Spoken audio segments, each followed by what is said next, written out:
ஓம் நமச்சிவாய. என் இனிய உறவுகள் அனைவருக்கும் வணக்கம். சிவபெருமானுக்குரிய அஷ்ட விரதங்களில் மிகவும் புண்ணியம் நிறைந்தது மகா சிவராத்திரி விரதம். மகா சிவராத்திரி விரதம் எல்லா சிவராத்திரிகளையும் விட மேலானது என புராணங்களில் கூறப்பட்டுள்ளது. இந்த நாளின் 3ஆம் காலத்தில் ஈசனை வழிபட்டால் எத்தகைய பாவங்கள் செய்திருந்தாலும் அது நம்மை விட்டு விலகி போகும், துன்பங்கள் நீங்கும், மறுபிறவி இல்லாத மோட்சம் கிடைக்கும் என்பது ஐதீகம். அத்தகைய மகத்துவமிக்க நாளில் மகா சிவராத்திரி விரதம் எப்படி இருக்க வேண்டும் என்பதை தெரிந்து கொண்டு விரதம் இருந்தால் நாம் நினைத்த காரியம் அனைத்தும் நிறைவேறும். இந்த வீடியோல சிவராத்திரி விரதம் எப்படி இருக்கணும், எப்போது இந்த விரதத்தை தொடங்கி எப்பொழுது வரை கண் விழிக்கணும், எப்பொழுது இந்த விரதத்தை நிறைவு செய்யணும்னு, மகா சிவராத்திரியின் சூட்சமம் என்ன, விரதத்தின் போது என்னெல்லாம் செய்யணும் என்னெல்லாம் செய்யக்கூடாது, சிவராத்திரி என்று உச்சரிக்க வேண்டிய சிவ மந்திரம் என்ன, சிவராத்திரி தரிசனத்தின் உண்மை பொருள் என்னன்னு, மகா சிவராத்திரி விரதம் பற்றிய அனைத்து விதமான தகவல்களையும் முழுமையா இந்த ஒரு வீடியோல நீங்க தெரிஞ்சுக்கலாம். சிவராத்திரி விரதம் கடைபிடிக்கக்கூடிய சிவபக்தர்களுடன் மறக்காம இந்த வீடியோவை ஷேர் பண்ணுங்க. இதே போன்று மேலும் பல காணொளிகளை தொடர்ந்து பார்க்க இப்பவே நம்ம சேனலை சப்ஸ்கிரைப் பண்ணி ஒரு மெம்பரா ஜாயின் பண்ணிக்கோங்க. வாங்க இப்ப வீடியோக்குள்ள போலாம்.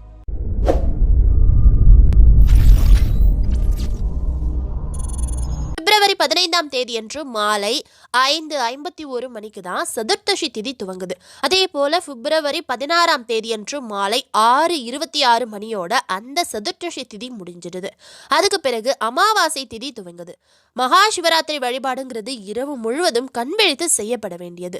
சதுர்த்தசி திதி இருக்கக்கூடிய நாளில் மாலை துவங்கி இரவு முழுவதும் 4 காலங்களாக பிரித்து சிவ வழிபாடு நம்ம செய்யணும். அதாவது மகா சிவராத்திரி வழிபாடு துவங்கும் போதும் நிறைவு செய்யும் போதும் அந்த சதுர்த்தசி திதி இருக்கணும். அப்படி பார்த்தா பிப்ரவரி 15ஆம் தேதி மாலை சதுர்த்தசி திதி துவங்கி பிப்ரவரி 16ஆம் தேதி மாலை 6:30 மணிக்கு முன்பாகவே சதுர்த்தசி திதி நிறைவடைஞ்சிடுது. அதனால பிப்ரவரி 15ஆம் தேதி ஞாயிற்றுக்கிழமை மாலை 6 மணிக்கு பிறகு மகா சிவராத்திரி வழிபாட்டினை துவங்கி அன்று இரவு முழுவதும் கண்பிழித்து 4 காலங்களில் நடைபெறும் சிவ பூஜையில கலந்துக்கணும். பிப்ரவரி 16ஆம் தேதியன்று காலை 6:30 மணியுடன் 4ஆம் கால பூஜையை நிறைவு செஞ்சுக்கணும். ஆனால் பிப்ரவரி 16ஆம் தேதியன்று மாலை 6:26 மணிக்கே சதுர்த்தசி திதி நிறைவடைஞ்சிறதால மகா சிவராத்திரி விரதம் இருக்கிறவங்க பிப்ரவரி 15ஆம் தேதியன்று காலை முதல் விரதம் கடைபிடித்து அன்று இரவு முழுவதும் கண் விழித்து சிவ வழிபாடு செய்யணும். பிப்ரவரி 16ஆம் தேதியன்று காலை பாரணை செய்து உணவு சாப்பிடலாம். அன்று பகல் முழுவதும் தூங்காமல் மாலை 6 மணிக்கு பிறகு சிவனை வழிபட்டு விட்டு அதற்கு பிறகு விரதத்தை நிறைவு செய்துவிட்டு அன்று இரவு தூங்க போகலாம். மகா சிவராத்திரி தினம் அன்று நாம் காலையில் எழுந்ததும் வீட்டை சுத்தம் செய்து குளித்துவிட்டு நெற்றி நிறைய திருநீறு அணிந்து பஞ்சாட்சரம் என சொல்லக்கூடிய ஓம் நமச்சிவாயா எனும் நாமத்தை கூறி பூஜை அறையில் விளக்கேற்றி 2 வாழைப்பழம், வெற்றிலைப்பாக்கு, 1 டம்ளர் நிறைய பால் நெய்வேத்தியமாக வைத்து வழிபட்டு தேவாரம், திருவாசகம் உள்ளிட்ட சிவன் பாடல்கள் என்னெல்லாம் தெரியுமோ அதெல்லாம் படிங்க. நாம் சிவலிங்கத்தை வைத்து வழிபாடு செய்து வருகின்றோம் என்றால் சிவலிங்க பூஜை செய்யலாம். நித்திய பூஜை செய்பவர்கள் அதை செய்யலாம். சாதாரணமாக கடவுள் படங்கள் மட்டும் வைத்து வழிபடுபவர்கள் அந்த வழிபாட்டையும் தொடர்ந்து மேற்கொள்ளலாம். அன்றைய தினம் காலை, மதியம், இரவு என 3 வேளையும் சாப்பிடாமல் இருந்து இரவில் கண் விழிக்க வேண்டும். அப்படி முழு நாளும் உணவு எடுத்துக்கொள்ளாமல் என்னால் இருக்க முடியாது, உடல்நல பிரச்சனை இருக்குது அப்படிங்கிறவங்களும் கர்ப்பிணி பெண்களும் பழத்தை சாப்பிட்டு விரதத்தை நிறைவு செய்யலாம்.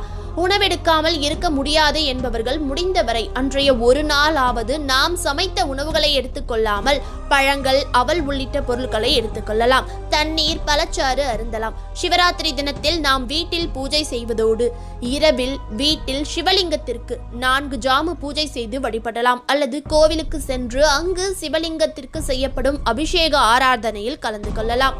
மகா சிவராத்திரி தினத்தில் குறைந்தபட்சம் 1 வில்வ இலையாவது சிவனுக்கு நாம் அர்ச்சனை செய்து வழிபடுவது நல்லது. இது முன் வினையையும் இந்த பிறப்பின் வினையையும் அறுக்கும் வல்லமை வாய்ந்தது.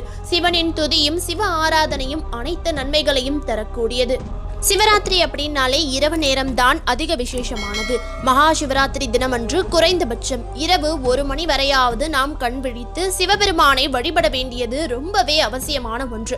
மகா சிவராத்திரி நாளன்று ஒரு பக்கம் கோவிலுள்ளே சிவபெருமானுக்கு அபிஷேகம் நடைபெற்று கொண்டிருக்கும் போதே மறுபக்கம் கோவிலுக்கு வெளியேயும் கோவிலின் மண்டபத்திற்குள்ளும் அன்னதான பிரியர்கள் பக்தர்களுக்கு அன்னதானத்தை பிரசாதமாக கொடுத்துட்டு இருப்பாங்க.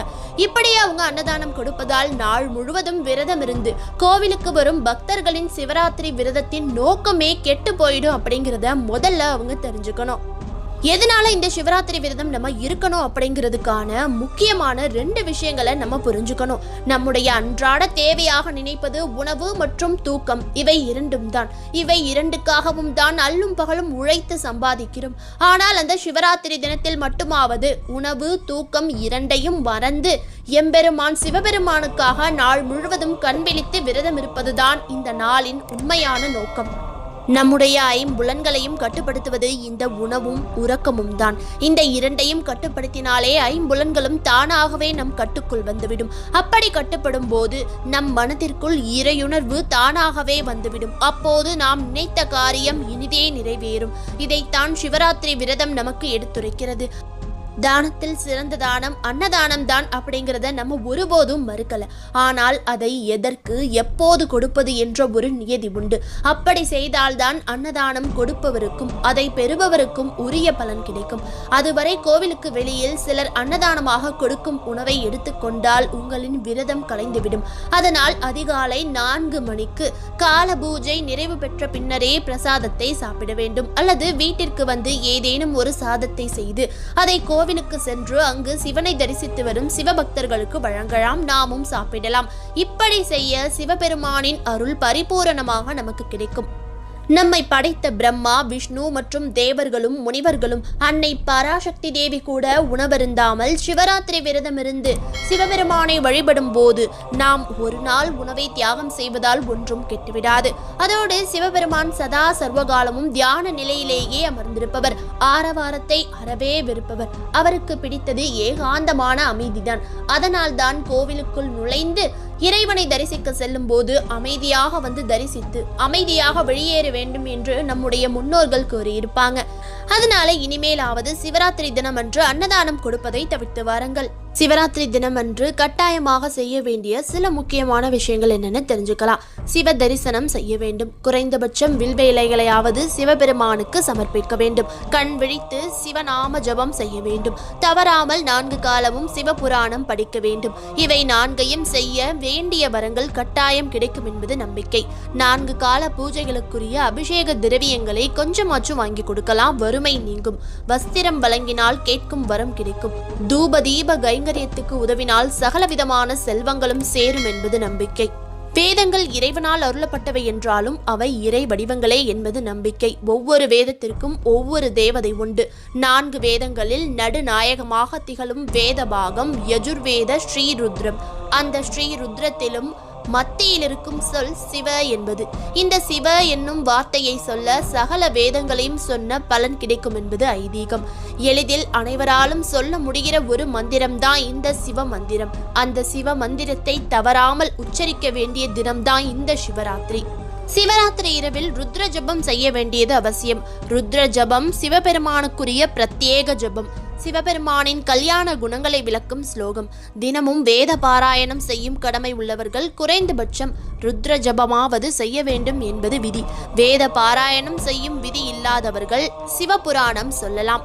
நமச்சிவாய வாழ்க, நாதன்தாள் வாழ்க என்று தொடங்கும் சிவபுராணம் வேதத்தின் சுருக்கமாக கூறப்படுகிறது. சிவராத்திரி என்று செய்யக்கூடாத சில முக்கியமான விஷயங்கள் என்னன்னு தெரிஞ்சுக்கலாம். சிவராத்திரிக்கு மறுநாள் பொழுதிலும் நாம் உறங்கக்கூடாது. நாம் உணவை எடுத்துக்கொள்ளலாம், ஆனால் உறங்குவது தவறு. அன்று மாலை நாம் பூஜை அறையில் தீபமேற்றி வழிபட்டு இரவு 8 மணிக்கு மேல் உறங்கலாம். சிவராத்திரி தினத்தில் கோவிலுக்கு செல்லாமல் வீட்டிலேயே கண் விழித்திருக்க, திரைப்படம் பார்த்தல், விளையாடுவதாக இருந்தால் நாம் சிவராத்திரி விரதம் இருப்பதற்கு பதிலாக சும்மாவே இருந்திடலாம். நாம் இரவில் வீட்டிலேயே இருக்க விரும்பினால் சிவலிங்கத்திற்கு 4 ஜாம பூஜை அபிஷேகம் ஆராதனை அலங்காரம் செய்து வழிபாடு செய்து தேவாரம் திருவாசகம் சிவபுராணம் பெரிய புராணம் உள்ளிட்ட சிவன் பாடல்கள் படிக்கலாம். எதுவுமே தெரியாது அப்படின்னா ஓம் நமக் சிவாயா சிவாய நமக என்ற சிவ மந்திரத்தையாவது நாம் சொல்லிக்கொண்டே இருக்கலாம். படித்தாலும் தூக்கம் வருகிறது என்றால் சிவாய நமக ஓம் நமக் சிவாயன்னு எழுதுங்க. இந்த உலகில் உள்ள சகலவிதமான உயிரினங்களாகவும் பிறக்கும் ஜீவாத்மா இறைவனை அடையும் பரிணாம வளர்ச்சியை சொல்லி பிறவியின் பெரும் துயரை சொல்லி இறைவா உன் திருவடி கண்டதால் நான் இப்போது வீடு பேறு உற்றேன் என்னும் சிவபுராண வரிகளை நாம் மனம் உணர்ந்து பாடும்போது உண்மையிலேயே சிவனருளும் சிவ தரிசனமும் பரிபூரணமாக நமக்கு கிடைக்கும். இப்போ நம்ம பார்த்த மாதிரி சிவராத்திரி விரதம் மேற்கொண்டு சிவபெருமானை வழிபட்டால் வாழ்வில் செல்வம், ஞானம், புகழ், நாம் எண்ணிய உயர்ந்த வாழ்க்கை, குடும்ப ஒற்றுமை, குழந்தைகளின் சிறப்பான வளர்ச்சி என அனைத்து வகையான செல்வங்களையும் நாம் இந்த மகா சிவராத்திரியில் பெற முடியும். இந்த மகா சிவராத்திரி இரவில் 4 ஜாமமும் சிவனுக்கு பூஜை செய்வாங்களாம். முதல் நாள் மாலை 6 மணிலேருந்து மறுநாள் காலை 6 மணி வரைக்கும் 3 மணி நேரத்துக்கு ஒரு வாட்டி சிவனுக்கு அபிஷேகம் செஞ்சு பூஜைகள் அலங்காரம்லாம் செய்வாங்க. சாயங்காலம் 6 மணிலேருந்து நைட்டு 9 மணி வரைக்கும் முதல் ஜாம பூஜை பிரம்மதேவன் செய்யறதா சொல்றாங்க. ஜனன ஜாதகத்தில் உள்ள தோஷங்கள் நீங்கி பிறவா நிலை, மறுபிறவி இல்லாம முக்தி அடைய முதல் ஜாம பூஜையை செய்யலாம். இரவு 9 மணிலேருந்து நள்ளிரவு 12 மணி வரை 2ஆம் ஜாம பூஜை. இந்த ஜாமத்தில் மகாவிஷ்ணு சிவபெருமான பூஜிப்பாராம். வறுமை, கடன் தொல்லை நீங்கவும், மூளை, மன வளர்ச்சி குறைபாடு இருக்கவங்க இந்த 2ஆம் ஜாம பூஜையில கலந்துக்கிட்டா நிறைய நன்மைகள் நடக்கும்னு சொல்றாங்க. நள்ளிரவு 12 மணிலேருந்து மறுநாள் காலையில 3 மணி வரைக்கும் நடக்கிறது 3ஆம் ஜாம பூஜை. இந்த கால பூஜைய சக்தியின் வடிவான அம்மனே செய்யறதா ஐதீகம். மகா சிவராத்திரியோட உச்சக்கட்ட வழிபாட்டு நேரம் தான் இந்த 3ஆம் ஜாமம். இத லிங்கோத்பவ காலம்னு சொல்லுவாங்க. 11 மணிலேருந்து 1 மணிக்குள்ள இந்த நேரத்துல தான் அடிமுடியா நின்ற ஈசன் மகாவிஷ்ணுவுக்கும் பிரம்மனுக்கும் லிங்க ரூபமா காட்சி கொடுத்திருக்காரு. சகல பாவமும் நீங்கிறதோட எந்த தீய சக்தியும் அண்டாம சிவன் மற்றும் சக்தியோட அருள் நமக்கு முழுமையா கிடைக்கும் இந்த 3ஆம் ஜாம பூஜையில. 4ஆம் ஜாமம் 3 மணிலேருந்து 6 மணி வரையான 3 மணி நேரமும் 4ஆம் ஜாம பூஜையா சொல்றோம். இந்த நேரத்துல சிவனை வழிபட்டா அரச பதவியே தேடி வருமா. 30 முக்கோடி தேவர்களும் முனிவர்களும் ரிஷிகளும் பூதகணங்கள் மனிதர்கள்னு அனைத்து ஜீவராசிகளும் இந்த 4ஆம் கால நேரத்துல சிவபெருமான பூஜிப்பதா சொல்றாங்க. சிவனோட அருள் கிடைச்சா பட்டங்களும் பதவிகளும் நம்மள தேடி வருமா. சரி, இப்போ எதனால மகா சிவராத்திரி அன்னைக்கு கண் முழிக்கணும்னு சொல்றாங்கன்னு தெரிஞ்சுக்கலாம். சிவராத்திரி தினத்தன்னைக்கு கோள்களோட அமைப்பு இயற்கையாக உயிர் சக்தியை மேல் நோக்கி எழும்ப செய்யுமா. அன்னைக்கு நைட் ஃபுல்லா யார் ஒருத்தவங்க முழிச்சிருந்து முதுகுத்தண்டை நேர் நிலையில வச்சிருக்காங்களோ அவங்களுக்குள்ள இருக்க சக்தி இயற்கையாகவே பன்மடங்கு அதிகரிக்குமா. பல யோகிகள், முனிவர்கள் இந்த நாளை பயன்படுத்தி தான் முக்தி அடைஞ்சிருக்காங்க. சிவபெருமான வழிபடுறதுல முக்கியமான முக்தியை தரும் விரதம் தான் இந்த மகா சிவராத்திரி விரதம். அடுத்து இந்த மகா சிவராத்திரி தினத்தில் என்னெல்லாம் செய்யலாம், என்னெல்லாம் செய்யக்கூடாது, எப்படி இந்த விரதத்தை கடைபிடிக்கலாம்னு பார்க்கலாம். சிவராத்திரி என்று சிவாலயங்களில் நடைபெறும் பூஜைகள்ல கலந்துக்கலாம். பகல்ல தூங்கக்கூடாது. ராத்திரியில தூங்காம இருக்கேன்னு சொல்லிட்டு தாயம் விளையாடுறதோ, படம் பார்க்கறதோ, மொபைல்ல கேம்ஸ் ஆடுறதோ செய்யக்கூடாது. சிவாலயங்களில் அமர்ந்து சிவபெருமான மனசுல நினைச்சு முதுகுத்தண்ட நேர் நிலை நிறுத்தி தேவாரம், திருவாசகம், சிவபுராணம், சிவஸ்தோத்திரங்களை நம்ம படிக்கலாம். இல்ல யாரையாச்சும் படிக்க சொல்லி கேட்கலாம். ஒவ்வொரு மாசமும் தேய்பிறை அமாவாசை நாள்ல இருந்து வரும் 14வது திதியில சிவராத்திரி வரும். இதுல மாசி மாசத்துல வரும் தேய்பிறை சதுர்த்தசி திதியை தான் மகா சிவராத்திரியா கொண்டாடுறோம். இந்த உலகத்துக்கு ஆதாரமான சிவபெருமான் உலக உயிர்களை படைக்கிறதும், படைத்த உயிர்களை காப்பாத்துறதும், காத்த உயிர்களை தன்னுள் ஐக்கியப்படுத்திக்கிறதும் இந்த நன்னாளில் தான் நடக்கும்னு நம்ம புராணங்கள்ல சொல்லியிருக்காங்க. இந்த சிவராத்திரிய லயக்கிரம சிருஷ்டி தினம்னு சொல்றாங்க. லயம் அப்படின்னா ஒடுக்குதல், சிருஷ்டி அப்படின்னா படைத்தல். அதாவது படைத்தலுக்கும் அழித்தலுக்குமான விழாவாதான் மகா சிவராத்திரியை கொண்டாடுறோம். வருஷம் முழுவதும் பல சிவராத்திரிகள் வந்தாலும் எல்லா சிவராத்திரியை விடவும் அதிக சக்தி வாய்ந்தது இந்த மகா சிவராத்திரி. இப்போ மகா சிவராத்திரி எப்படி உருவானுச்சு, சக்தி வாய்ந்த அந்த தினத்தில் என்னென்ன சிறப்பு வாய்ந்த நிகழ்ச்சிகள்லாம் நடந்துச்சுன்னு தெரிஞ்சுக்கலாம். மாசி மாதம் தேய்பிறை சதுர்த்தசி திதியில அம்பிகை சிவபெருமான வணங்கினாலதான் மகா சிவராத்திரியா கொண்டாடுறோம். ஒரு முறை பிரளயம் ஏற்பட்டு உலகமே கடல்ல மூழ்கிற நேரத்துல பிரம்மாவும் அவரால் படைக்கப்பட்ட மற்ற ஜீவராசிகளும் அழியிற நிலையில இருந்தப்போ இரவு நேரத்துல பார்வதியான உமாதேவி சிவனை நினைச்சு 4 ஜாமங்களிலும் இரவு முழுவதும் பூஜை செஞ்சு முறைப்படி சிவனுக்கு அர்ச்சனை செஞ்சு சிவனை வழிபட்டாங்களாம். பார்வதியோட தவத்துல மகிழ்ந்த சிவன் உலக ஜீவராசிகளை பிரளயத்துல இருந்து காப்பாத்தி பார்வதி தேவிக்கு காட்சி கொடுத்திருக்காரு. அந்த நாள மகா சிவராத்திரியா கொண்டாடணும்னு பார்வதி சிவன் கிட்ட வேண்டி கேட்டுக்கிட்டாங்களாம். இன்னொரு புராண கதையின்படி என்ன சொல்றாங்கன்னா, ஒரு முறை பார்வதி தேவி விளையாட்டா சிவபெருமானோட 2 கண்களையும் மூடிட்டாங்களாம். உலகத்துக்கு ஒளி கொடுக்கிற சூரிய சந்திரனோட கண்கள் மூடப்பட்டு எல்லா இடத்திலையும் காரிருள் சூழ்ந்து உலகமே இருண்டு போனோன்னு சிவன் அவரோட நெற்றியில உள்ள அக்னிமயமான 3வது நெற்றிக்கண்ணை திறந்திருக்காரு. சிவனோட நெற்றிக்கண்ணிலிருந்து வெளிப்பட்ட நெருப்பு ஜுவாலைகள் தெரிக்கிறத பார்த்த ஜீவராசிகளும் தேவர்களும் இன்னும் பயந்து போயிருக்காங்க. பார்வதி தேவி அப்போ பரமேஸ்வரனை வணங்கி இருக்காங்க. சிவனும் இந்த பிரபஞ்சத்துக்கு ஒளி கொடுத்து ஜீவராசிகளை காப்பாத்திருக்காரு. சிவனை வழிபட்ட பார்வதி, இந்த நாள்ல நான் எப்படி உங்களை வழிபட்டேனோ அதே முறைப்படி உங்களை வழிபடுறவங்களுக்கு இந்த பிறவியில செல்வமும், இறந்த பிறகு சொர்க்கமும், இறுதியில் மோட்சமும் கொடுக்கணும்னு ஈஸ்வரன் கிட்ட வேண்டி கேட்டுக்கிட்டாங்களாம். இந்த தினத்தில் விரதம் இருந்து விடிய விடிய கண் முழிச்சு 4 கால பூஜையையும் தரிசிக்கிறவங்களுக்கு முக்தி தரணும்னு பார்வதி தேவியை ஈசன் கிட்ட கேட்க சிவனும் அப்படியே ஆகட்டும்னு ஆசி வழங்கியிருக்காரு. அதனாலதான் மற்ற நாளை விட மகா சிவராத்திரி நாள்ல செய்யப்படும் பூஜைக்கு அதிக சக்திகளும் பலன்களும் இருக்கும்னு சொல்றாங்க. பார்வதி தேவி சிவபெருமான் கிட்ட இருந்து உபதேசம் பெற்றதும், அர்ஜுனன் சிவன் கிட்ட இருந்து பாசுபத அஸ்திரத்தை பெற்றதும், மார்க்கண்டேயனுக்காக யமதர்மனையே சிவன் சம்காரம் செய்ததும், பகீரதன் ஒற்றை கால்ல கடும் தவம் பொறிந்து கங்கையை பூமிக்கு கொண்டு வந்ததும், கண்ணப்ப நாயனார் குருதி வடியும் லிங்க வடிவில் இருந்த ஈசனின் கண் மீது அவரோட கண்களை பொருத்தி முக்தி அடைஞ்சதும், பிரம்மாவுக்கும் விஷ்ணுவுக்கும் சிவன் லிங்க ரூபமா அருள் வழங்கியதும் இந்த மகா சிவராத்திரி நன்னாளில் தான். சிவபெருமானோட சூலாயுதத்திற்கு நிகரா சக்தி வாய்ந்தது விஷ்ணு பகவான் கையில இருக்க சக்கராயுதம். விஷ்ணுவே சிவனை நோக்கி சிவராத்திரி அன்னைக்கு கடுமையான தவம் இருந்து அதோட பலனாதான் சக்கராயுதத்தை வாங்கியிருக்காரு. தேவர்களும் அசுரர்களும் பார்க்கடலை கடைஞ்ச சமயத்தில் அதிலேந்து வெளிப்பட்ட ஆழகால விஷத்தினை சிவபெருமான் சாப்பிட்டு இந்த உலகத்தை காப்பாத்தினாரு. இதனால தேவர்கள் சதுர்த்தசி திதி என்று சிவனை வணங்கி அவருக்காக பூஜைகள்லாம் செஞ்சாங்களாம். அந்த நன்னாலும் இந்த மகா சிவராத்திரி தான். சிவராத்திரி அன்னைக்கு சிவனை நோக்கி விரதம் இருந்து வழிபடுபவர்களுக்கு சிவனோட அருள் மட்டும் இல்லாம அவரோட உடலில் சரிபாதியா வீற்றிருக்கும் பார்வதி தேவியின் பரிபூரண அருளையும் நம்ம பெறலாம். ஒருபுறம் பேரழிவின் அடையாளமாக வீரபத்ரர் உருவெடுத்தாரு, மறுபுறம் பூமியில் உள்ள சதி பீடங்களை காக்க காலபைரவர் வடிவம் எடுத்தாரு சிவபெருமான். இவரோட பிறப்பு மர்மமாக இருந்தாலும் அவரோட அவதாரங்கள் பல கேள்விகளை உருவாக்குது. பிரபஞ்சத்தின் ஆதி நிலையான ஹிரண்யகர்ப்பா என்ற அண்டத்திலிருந்தே சிவனும் விஷ்ணுவும் பிறந்ததாக சொல்லப்படுது. மற்றொரு புராணத்தின் மூலம் விஷ்ணுவின் நாபி கமலத்திலிருந்து பிரம்மதேவர் பிறந்ததாக கூறப்படுது.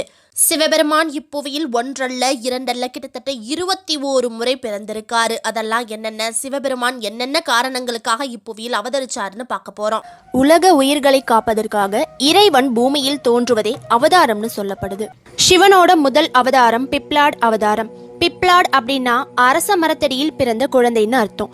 சனி பகவானோட ஆதிக்கம் அதிகமா இருந்ததால அப்பவானுக்கு பாடம் புகட்டி அனுப்பி வைக்கிறாரு. இந்த பிப்லாட் அவதார வழிபாடு நார்த் இந்தியால மட்டும்தான் இருக்கு. நார்த் இந்தியால இருக்க மக்கள் சனி பகவானோட அவதாரத்தை வழிபாடு செய்யறாங்க. இரண்டாவதா ரிஷப அவதாரம். பார்க்கடலை கடைஞ்சி அமிர்தத்தை எடுத்த பிறகு பாதாள லோகத்துக்கு போன விஷ்ணு பகவான் அங்கேயே ஒரு பொண்ணை பார்த்து மயங்கி அவங்களோட குடும்பம் நடத்தியிருக்காரு. அப்போ விஷ்ணு பகவானுக்கு நிறைய குழந்தைகள் பிறந்திருக்காங்க. ஆனா அவரோட எல்லா குழந்தைகளும் அசுரத்தனத்தோட கெட்டவங்களா இருந்திருக்காங்க. அந்த பசங்க சும்மா இருக்காம எல்லா கடவுள்லேருந்து சாதாரண மனுஷங்க வரைக்கும் கொடுமைப்படுத்தி வந்திருக்காங்க. அப்போ சிவபெருமான் ரிஷப வடிவத்தை எடுத்து, அதாவது காளை வடிவத்தை எடுத்து விஷ்ணு பகவானோட எல்லா பசங்களையும் கொன்றிருக்காரு. தன்னோட பசங்களை யார் வதம் செய்யறதுன்னு தட்டி கேட்போம்னு விஷ்ணு பகவான் அந்த காளையோட சண்டை போட போயிருக்காரு. வந்து பார்த்தா அது சிவபெருமானோட அவதாரம்னு தெரிஞ்சு சைலண்டா அவரோட இடத்துக்கே திரும்ப போயிருக்காரு. அடுத்து மூணாவதா கீரத் அவதாரம். அர்ஜுனன் சிவன் கிட்ட இருந்து பாசுபத அஸ்திரம் வாங்க கடுமையான தவம் மேற்கொண்டாரு. அப்போ துரியோதனன் அர்ஜுனனை கொல்ல மூக்காங்கிற ஒரு அரக்கனை அனுப்பியிருப்பான். அந்த அரக்கன் காட்டுப்பன்றி போல தன்னை மாத்திக்கிட்டு அர்ஜுனனை கொல்ல பாஞ்சு வருவான். அப்போ சிவபெருமான் கீரத் அப்படிங்கிற வேட்டைக்காரன் அவதாரம் எடுப்பாரு.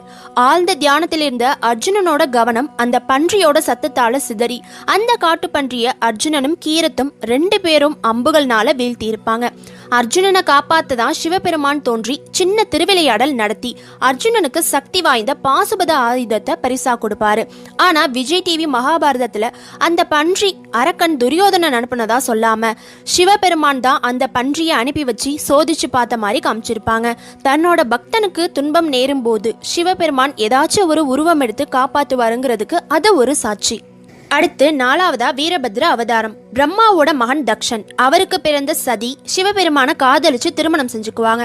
தந்தையோட 5வது தலையை வெட்டின சிவனை தான் பொண்ணு திருமணம் செஞ்சுக்கிட்டது தக்ஷனுக்கு சுத்தமா பிடிக்காது. அப்போ தக்ஷன் ஒரு யாகம் நடத்தி இருப்பாரு. எல்லா கடவுள்களையும் தேவர்களையும் கூப்பிட்டு பிரம்மாண்டமா நடத்துவாரு. அதுல தன்னோட மகளையும் மருமகன் சிவபெருமானையும் கூப்பிடாம அவங்கள அவமதிச்சிடுவாரு. அப்பா மேல இருந்த பாசத்துல சிவபெருமான் பேச்சை கேட்காம தக்ஷன் நடத்தின யாகத்துக்கு போய் ஏன் அப்பா எங்களை மட்டும் கூப்பிடலன்னு உரிமையோட கேட்டிருக்காங்க சதி. அதுக்கு தக்ஷன் அவர் பெத்த மகளையும் மருமகனையும் ரொம்ப அவமானப்படுத்திடுவாரு. மனசுடிஞ்சு போன சதி அந்த யாகத்தீயில விழுந்து இறந்துடுவாங்க. இதை பார்த்ததும் ரொம்ப கோபமடைஞ்ச சிவபெருமான் தன்னோட ஜடாமுடிய அவிழ்த்து கீழே தரையில போட்டதும் ரொம்ப ஆக்ரோஷ அவதாரமான வீரபத்ரனும் ருத்ரகாளியும் பிறந்திருப்பாங்க. 3 கண்ணும் கடும் கோபத்தோட கழுத்துல மண்டை ஓடு மாலை அணிஞ்சி பாக்குறதுக்கே ரொம்ப பயங்கரமான அவதாரமா சிவன் எடுத்தது அப்படின்னா வீரபத்ர அவதாரம் மட்டும்தான். வீரபத்ரனா மாறின சிவபெருமான் யாக குண்டத்தை கலைச்சி தக்ஷனோட தலையை வெட்டி அவரோட அகங்காரத்தை அழிச்சு ஒரு ஆட்டோட தலையை தக்ஷனுக்கு பொருத்திடுவாரு. அடுத்து 5வதா பைரவ அவதாரம். விஷ்ணுவோட தொப்புள் கொடையில இருந்து பிறந்த பிரம்மா தன்னோட ஆணவத்தினால நான் தான் சிறந்தவன்னு மத்த கடவுளை மதிக்காம இருந்திருப்பாரு. ஒரு முறை பிரம்மாவுக்கும் விஷ்ணுவுக்கும் யார் சிறந்தவர்னு நடந்த சண்டையில சிவன் உங்க சந்தேகத்தை நான் தீர்த்து வைக்கிறேன்னு தன்னோட அடியையும் முடியையும் யார் முதல்ல கண்டுபிடிச்சு சொல்றீங்களோ அவங்க தான் சிறந்தவங்கன்னு சொல்வாரு. சிவனுக்கு ஆதியும் இல்லை அந்தமும் இல்லாததால விஷ்ணு பகவான் தன்னோட தோல்வியை ஒத்துக்குவாரு. ஆனா பிரம்மா சிவனோட உச்சி முடிய பார்த்துட்டேன்னு பொய் சொன்னதால பிரம்மாவோட அகங்காரத்தை அழிக்க சிவன் பைரவ அவதாரம் எடுத்து பிரம்மாவோட 5வது தலையை வெட்டி அவரோட அகங்காரத்தை போக்குவாரு. இருந்தாலும் ஒரு பிராமணனோட தலையை வெட்டினதால பிரம்மகத்தி தோஷம் பிடிச்சிருக்குங்கிற குற்ற உணர்ச்சியோட 12 வருஷம் பிரம்மா மண்டையோட்ட கையில வச்சுட்டு ஒரு பிக்ஷாடனா பிக்சை எடுத்து வாழ்ந்திருக்காரு சிவன். அதோட யாக குண்டத்துல விழுந்த சதியோட உடல் சுதர்சன சக்கரத்தால வெட்டுப்பட்டு பூமியில விழுந்து சதியோட உடல் பாகங்களை சக்தி பீடங்களா அமைச்சு இந்த பைரவர் பாதுகாத்து வந்திருக்காரு. அடுத்து 6வதா அஸ்வத்தாம அவதாரம். மகாபாரதம்ல வரும் துரோணாச்சாரியாரோட மகன் சிவனோட ஒரு அவதாரம்னு நமக்கு தெரியும். சிவன மாதிரியே அஸ்வத்தாமனுக்கும் ஒரு நெற்றிக் கண் இருக்கும். பார்க்கடலை கடைஞ்சப்போ வெளிவந்த விஷத்தை சிவன் எடுத்து சாப்பிடுவாரு. அந்த விஷத்தை பார்வதி தேவி அவரோட களத்துல நிறுத்திடுவாங்க. அந்த விஷம் தொண்டையிலேயே இருந்து எரிய தொடங்கியிருக்கு. அப்போ சிவனுக்கு கஷ்டத்தை கொடுக்க கூடாதுன்னு அதுல இருந்து விஷ்ணு புருஷ் வெளிவந்திருக்காரு. அவருக்கு சிவபெருமான் ஒரு வரம் கொடுத்திருக்காரு. அது என்னன்னா பூமியில துரோணரோட மகனா பிறந்து சத்திரியர்களை வதம் செய்வேன்னு. குருஷேத்திர போரோட 18ஆம் நாள் இரவு என்ன நடந்துச்சுன்னு நம்ம எல்லாருக்கும் தெரியும். தன் நண்பனோட மரணத்துக்கு பழிவாங்க அதர்மம்னு தெரிஞ்சும் அஸ்வத்தாமன் பாண்டவ சேனை மொத்தத்தையும் கொன்னு குமிச்சிருப்பாரு. அதுல பாண்டவர்கள் 5 பேரை தவிர மற்ற வீரர்கள் யாரும் உயிரோட இல்லாதது குறிப்பிடத்தக்கது. அவ்வளவு சக்தி வாய்ந்தவர் சிவனோட ருத்ர அவதாரமான அஸ்வத்தாமன். அடுத்து 7வதா துர்வாச அவதாரம். முன்கோபத்திற்கு பெயர் போன துர்வாச முனிவர் திரேத யுகத்திலும் துவாபர யுகத்திலும் வாழ்ந்தவர். சிவபெருமானோட கோபத்தால் பிறந்தவர். அண்ட சராசரத்தில் ஒழுக்கத்தை கடைபிடிக்க சிவன் இந்த அவதாரத்தை எடுப்பாரு. எந்த அளவுக்கு சாபம் கொடுத்திருக்காரோ அந்த அளவுக்கு வரங்களையும் கொடுத்திருக்காரு. குந்திக்கு அவளோட கணவன் பாண்டுனால குழந்தை பிறக்காதுன்னு தெரிஞ்சுக்கிட்டு எந்த தெய்வத்தை நினைச்சு குழந்தை வரம் கேட்டாலும் உனக்கு குழந்தை பிறக்கும்ங்கிற வரத்தை கொடுத்தவரும் இவர்தான். அடுத்து 8வதா ஆஞ்சநேய அவதாரம். வானரங்களின் கடவுளான ஹனுமானும் சிவனோட அவதாரம் தான். விஷ்ணு பகவான் ராவணனை அழிக்க ராமரா அவதாரம் எடுத்தப்போ சிவபெருமான் விஷ்ணுவுக்கு உதவி செய்யறதுக்காக குரங்கா பிறந்திருக்காரு. பார்வதி தேவி உங்களை விட்டு என்னால பிரிஞ்சு வாழ முடியாதுன்னு சொன்னதும் குரங்கோட வாளா பார்வதி தேவி பிறந்தாங்களாம். அதனாலதான் ஹனுமானோட வாள் அவ்வளோ அழகாகவும் ரொம்ப பலம் வாய்ந்ததாகவும் இருந்திருக்கும். அடுத்து 9வதா ஷரப அவதாரம். ஷரப அப்படின்னா பாதி பறவையாகவும் பாதி சிங்கமாகவும் சிவபெருமான் எடுத்த அவதாரம். சிவபுராணத்தின்படி விஷ்ணு எடுத்த சிங்க அவதாரமான நரசிம்மரோட கோபத்தை தணிச்சு நரசிம்மரை வதம் செய்ய சிவன் ஷரப அவதாரத்தை எடுத்தாரு. 10வதா நந்தி அவதாரம். சிவனோட வாகனமான நந்தி தேவரும் சிவனோட ஒரு அவதாரம்னு சொல்றாங்க. ஷிலாதா முனிவருக்கு திருமணமாகி ரொம்ப வருஷம் ஆகியும் குழந்தை இல்லாததால சிவனை நோக்கி தவம் இருந்து சிவனோட ஆசையால ஒரு குழந்தை பிறந்திருக்கு. அதுதான் நந்தி. பிறக்கும் போது சாதாரண மனிதனாதான் பிறந்திருக்காரு. அப்புறம் எப்படி காளையோட தலை அவருக்கு வந்துச்சுன்னு இப்ப பார்க்கலாம். நந்தி 7 வயசா இருக்கும்போது அவனோட 8வது வயசுல இறந்துடுவான்னு தேவர்கள் சொல்றாங்க. அதை கேட்டதும் ஷிலாதா ரொம்ப கவலையோட இருப்பாரு. தந்தையோட கவலையை போக்க நந்தி நீருக்கடியில மூழ்கி சிவனை நோக்கி தவம் இருந்து சிவன் கிட்ட ஒரு வரம் கேட்கிறாரு. இந்த பூலோகத்தில் சாதாரண மனிதனா பிறந்து இறந்து போற ஒரு வாழ்க்கை எனக்கு வேணாம். நான் எப்பவும் உங்களையே நினைச்சு உங்க கூடவே இருக்க மாதிரி எனக்கு ஒரு வரம் கொடுங்கன்னு கேட்கிறான் அந்த சிறுவன். உடனே சிவபெருமான், நீ என்னோட வாகனமா இருக்கியான்னு கேட்கிறாரு. ரொம்ப சந்தோஷத்தோட நந்தியும் சரின்னு சொல்லிடுவாரு. நந்தி கழுத்துல ஒரு மாலையை போட்டு சிவனை தாங்கக்கூடிய சக்தியையும் பலத்தையும் கொடுத்து காலை தலையும் மனித உடலோடும் நந்தியா மாத்தி சிவன் அவர் கூடவே கைலாயத்துக்கு அழைச்சுக்கிடுவாரு. இதனாலதான் சிவபெருமான் கூட இருக்க சிவனோட அவதாரமான நந்தி கிட்ட நம்ம வேண்டுதலை அவர் காதுல சொன்னா பலிக்கும்னு ஒரு ஐதீகம் இருக்கு. 11வதா கிருகபதி அவதாரம். விஸ்வனாருங்கிற ஒரு பிராமணரோட வீட்டுல மகனா பிறப்பாரு சிவபெருமான். அவருக்கு கிருகபதினு பேர் வச்சிருக்காங்க. கிருகபதிக்கு 9 வயசானப்போ அவர் இறக்க போறாருன்னு அவரோட பெற்றோர்கிட்ட நாரத முனிவர் சொல்லியிருப்பாரு. தன்னோட மரணத்தை ஜெயிக்க காசிக்கு போவாரு கிருகபதி. அங்க சிவபெருமானோட ஆசி பெற்றதால அவருக்கு இருந்த தோஷம் நீங்கி மரணத்தை ஜெயிப்பாரு. 12வதா யாதிநாத் அவதாரம். ஒரு சாதாரண கிராமத்துல ஒரு கணவன் மனைவியும் தீவிர சிவபக்தர்களா இருந்திருப்பாங்க. அப்போ அவங்கள சோதிச்சு பார்க்க வந்த சிவபெருமான் யாதிநாத்னு ஒரு அவதாரம் எடுத்து அவங்கள சந்திப்பாரு. 2 பேரும் மட்டும் தங்கக்கூடிய சின்ன குடிசையில தன்னை தேடி வந்த விருந்தாளிய உபசரிக்கணும்னு கடுமையான குளிரையும் விருந்தாளிய உள்ள படுத்து ஓய்வெடுங்கன்னு சொல்லிட்டு அந்த கணவனும் மனைவியும் குடிசைக்கு வெளியில படுத்திருப்பாங்க. தான் ஏழையா இருந்தாலும் தன்னை தேடி வந்தவங்கள மனதார உபசரிக்கிற குணம் தன்னோட பக்தர்களுக்கு இருக்கிறத நினைச்சு சந்தோஷப்பட்டு மேலும் சோதிக்க பாக்குறாரு. ஒரு வனவிலங்கு அந்த கணவனை கொன்னுடுச்சு. தன்னோட கணவன் இறந்துட்டார்னு கவலையோட தன்னோட உயிரை துறக்க போனப்போ சிவபெருமான் அந்த பொண்ணு முன்னாடி தன்னோட சுய உருவத்தை காமிச்சு அவளுக்கு ஒரு வரத்தையும் கொடுக்கறாரு. அது என்னன்னா, மீண்டும் அரச குடும்பத்தில் நல தமைந்தியா பிறப்பீங்க, உங்க 2 பேரையும் நானே சேர்த்து வைப்பேன்னு சொல்லி ஆசி வழங்கியிருப்பாரு. அடுத்து 13வதா கிருஷ்ண தர்ஷன் அவதாரம். ஒருத்தரோட வாழ்க்கையில யாகம் மற்றும் சடங்குகளோட முக்கியத்துவத்தை உணர்த்த சிவபெருமான் இந்த கிருஷ்ண தர்ஷ அவதாரத்தை எடுப்பாரு. 14வதா பிக்ஷ்வரிய அவதாரம். எல்லா விதமான ஆபத்துகள்ல இருந்தும் மனித இனத்தை காப்பாத்துறதுக்காக சிவபெருமான் இந்த பிக்ஷ்வரிய அவதாரத்தை எடுத்திருப்பாரு. அடுத்து 15வதா சுரேஸ்வர் அவதாரம். தன்னோட பக்தர்களை சோதிக்க நினைச்ச சிவபெருமான் இந்திரனோட உருவத்தை ஒரு தடவை எடுத்திருப்பாரு. அந்த அவதாரத்தோட பேரு தான் சுரேஸ்வர். அதனாலதான் சிவனை சுரேஸ்வர்னு சொல்லி அழைக்கிறோம். அப்புறம் 16வதா சுந்தன் தர்க்க அவதாரம். பார்வதி தேவியின் தந்தை ஹிமாலயாவிடம் சிவபெருமான் இந்த அவதாரத்தை எடுத்து பார்வதி தேவியை திருமணம் செஞ்சுக்கிட்டாரு. அப்போ ரொம்ப அழகான தோற்றத்துல சிவபெருமான் இருந்தார்னு சொல்லப்படுது. அடுத்து 17வதா பிரம்மச்சாரி அவதாரம். சிவபெருமான கணவரா அடைய நினைச்ச பார்வதி தேவி சிவனை நோக்கி கடுமையான பிரார்த்தனை செஞ்சிருப்பாங்க. அப்போ பார்வதி தேவியை சோதிக்க சிவபெருமான் பிரம்மச்சாரி அவதாரத்தை எடுத்திருப்பாரு. 18வதா யக்ஷேஸ்வரர் அவதாரம். சாதாரண மனுஷங்களை போலவே கடவுள்கள் மனதிலும் தேவர்கள் மனதிலும் குடிக்கொண்டிருந்த போலியான அகங்காரத்தை ஒழிக்க சிவபெருமான் இந்த யக்ஷேஸ்வரர் அவதாரத்தை எடுப்பாரு. கடைசியா 19வதா அவதுத் அவதாரம். இந்திரன் கிட்ட இருந்த திமிரை ஒழிக்கவே சிவபெருமான் இந்த அவதுத் அவதாரத்தை எடுப்பாரு. இந்த வீடியோல மகா சிவராத்திரி விரதம் பற்றிய அனைத்து விதமான தகவல்களையும் தெரிஞ்சுக்கிட்டோம். இந்த வீடியோவை சிவராத்திரி விரதம் இருப்பவர்களுடன் மறக்காம ஷேர் பண்ணி சிவபெருமானின் அருளை பெற உதவுங்கள். வீடியோ பிடிச்சிருந்தா ஒரு லைக் பண்ணுங்க. வீடியோ பற்றிய உங்க கருத்துக்களையும் சிவராத்திரி அன்று நீங்க எந்த சிவன் கோவிலுக்கு போவீங்கன்னு மறக்காம கமெண்ட் பண்ணுங்க.